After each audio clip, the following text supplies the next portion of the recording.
And good morning, world. It is Tuesday, the 24th,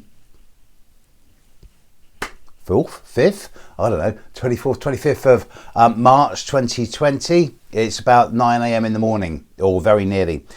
Very shortly at 9:38 a.m. UK time, 05:38 Eastern Standard Time, there will be the once every year new moon in Aries. The sun is in Aries, the moon is in Aries, and also both of them are conjunct Chiron. So let's look at this. The new moon in Aries is normally a cause for celebration because it always happens after the first equinox of the year. Equinox, of course, means equal night. It's the time of equal day and equal night everywhere on the planet. At the moment, everywhere on the planet is getting very close to 12 hours daylight and 12 hours darkness. The planet is vertical on its axis during its annual wobble. The new moon in Aries, sun and moon conjunct. They're only conjunct in terms of longitude. They're not conjunct in terms of latitude, because if they were, we'd be having an eclipse, and we're not. The next eclipses are at least 3 months away. But it's still a time where the energy of the masculine and the feminine, of the ancient god and goddess, where the issue of the energy of identity and individuality, as well as the energy of feeling, emotion, sensuality and personality, are all coming together. They're coming from the same place. It's a time for a fresh start, a new beginning, a reset, which is kind of paradoxical when you consider the world's on lockdown. Nevertheless, have a look at the area of the start of Aries in your own horoscope, particularly in terms of which house it is in, and yes, use this as a kind of reboot and a refresh and a restart in many ways in that area. But then the sun and the moon are conjunct Chiron. Now, I've been putting Chiron in horoscopes since about 1989, 1990. I've been interpreting it to an extent since about 1995, 96, and it's only in the last 20 years that I've realised what an incredibly valuable astrological tool it is. It's the area of healing and wounding. That's something that's always been associated with Chiron. But it deals with some pretty heavy stuff as well as some very beautiful stuff. It talks of issues around self-sabotage, shooting oneself in the foot, abandonment issues, feelings of worthlessness, feelings of Chiron in a chart can be where we bend over backwards to be what other people want us to be, just so that we feel accepted. It's where we will sacrifice ourselves and let other people use us as a springboard for their success, and they don't even say thanks, let alone take us with them, and we end up feeling used and abused. Chiron can also be where we sacrifice ourselves for the greater good. It's where we deliberately choose not to grow and gain so that others may benefit in a way that is noble and honourable. Still pretty dumb sometimes, because there is a basic principle here that says that how can you help anyone else if you're not in good working order yourself? Sometimes putting yourself first isn't selfishness, it's self-enlightened interest. Chiron is also where we look at ourselves and say, wait a minute, I've always been like this, I don't want to be like this anymore. And it's where we hold our hands up and say, okay, I'm never going to be as good as I can dream. I'm never going to be perfect. I'm never going to be good enough. But I'm always getting better. And 98% is good enough, because if you had 100%, you'd have wings on your back. And so many people strive for perfection. They forget that it's not about becoming perfect. It's not the end result that's the issue here. It's the journey. So it's not about the idea of becoming as perfect. It's the journey to do this. And the simple answer with Chiron is clear. You can never be perfect. The sky is perfect. The sea is perfect. It's always changing.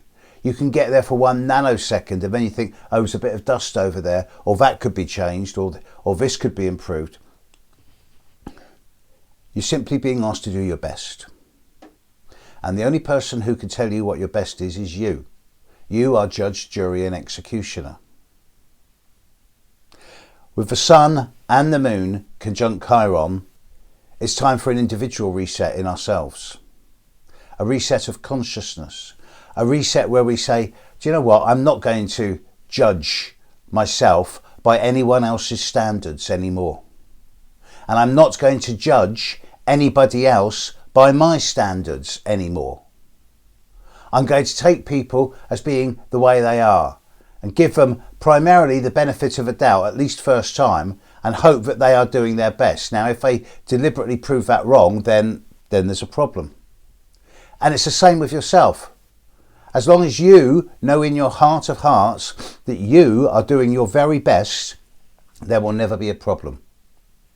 Knowing that you'll never get it purely right or be ultimately successful, but that you will be doing your best. And that's good enough. That's all that's being asked. It's like if you take this outside of yourself and put it into, say, relationships. You're never going to meet the perfect partner because they're 2 years old and living in the Himalayas or up the Amazon, or they're 98 years old and living in the Antarctic or something like that.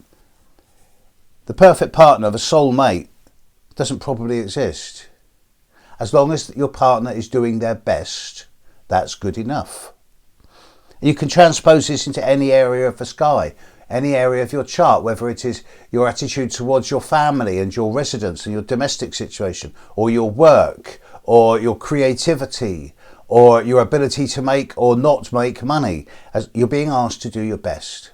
And with the sun and moon conjunct Chiron right now, perhaps it's a time for us to reset our ideas of our own evaluations ourselves.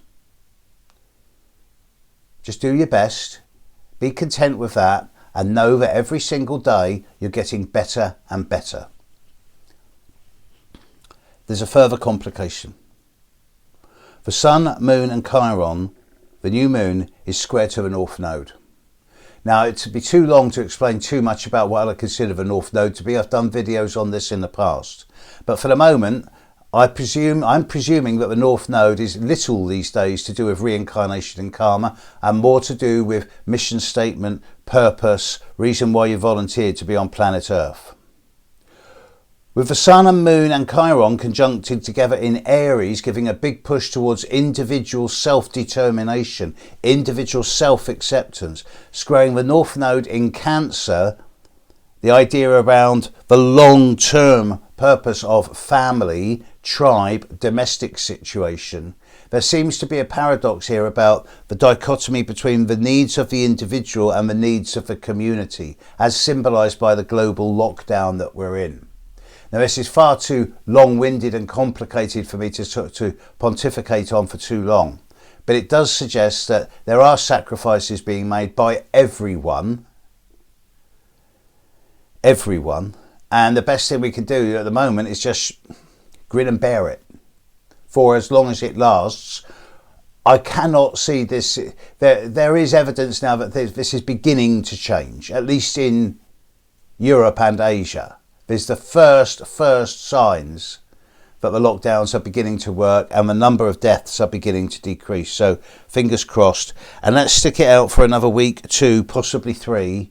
And by then we should see very positive results. Cautious optimism. So,